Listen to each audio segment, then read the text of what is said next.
Tu siguiente trabajo biográfico lo dedicaste a los caudillos revolucionarios. Tus trabajos anteriores habían sido como biógrafo de personajes ligados a la cultura, los intelectuales. ¿En qué momento y por qué decidiste biografiar a los hombres de la pala y dejar de lado a los hombres de la pluma? Bueno, de la pala y del fusil y del mando y de la acción. Yo seguía en el carril de los intelectuales, de las biografías intelectuales. Había escrito ensayos sobre las generaciones intelectuales en México, uno que se llamó 4 estaciones en la cultura mexicana. Y notas y esbozos, y ya trabajaba en ensayos sobre José Vasconcelos, por ejemplo, que en el año de 82 cumplía 100 años de su natalicio. De modo que yo seguía por ese carril de las biografías del saber. Bueno, lo cierto es que yo conocí a Miguel de la Madrid en el año de 81. Le gustó una entrevista que le hice a Isaiah Berlin en Oxford sobre la vigencia del temple liberal, la vigencia del liberalismo.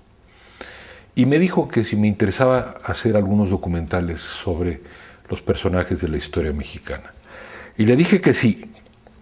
Y él pensaba en unos documentales de media hora o algo así. Y yo, que había estado en Inglaterra, había empezado a aquilatar el valor de los documentales para la historia. Y me pareció que tenía sentido y lo acepté. Pero claro, necesitaba estudiar a los personajes de la Revolución antes de hacer documentales. Y me apliqué entonces a estudiarlos. Y ese proceso de estudiar las biografías de esos 8 personajes llevó más o menos 4 años y medio, basado en ciertas fuentes primarias muy específicas y muy cruciales, y en una amplia gama de fuentes secundarias y de varias entrevistas. Fui avanzando de personaje en personaje. No recuerdo muy bien ahora la secuencia. Creo que primero fueron Zapata y Villa, luego Madero, porque descubrí los diarios espiritistas. Luego me fui a Oaxaca a estudiar al joven Porfirio Díaz, y luego siguieron ya Carranza, Obregón y Calles. En estos 2 últimos me ayudó muchísimo doña Hortensia Torreblanca y Cárdenas.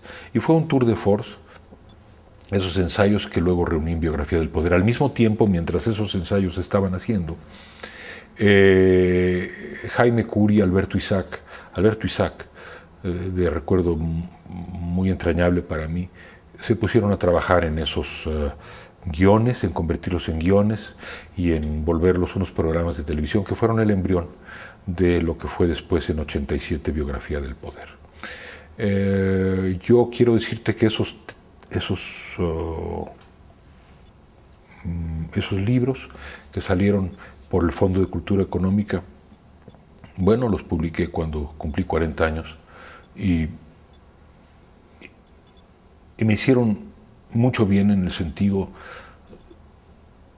del conocimiento del país, porque yo necesitaba, me había inclinado por la historia intelectual y necesitaba conocer la otra cara, la cara más oscura de la historia de las élites mexicanas, que era la cara del poder.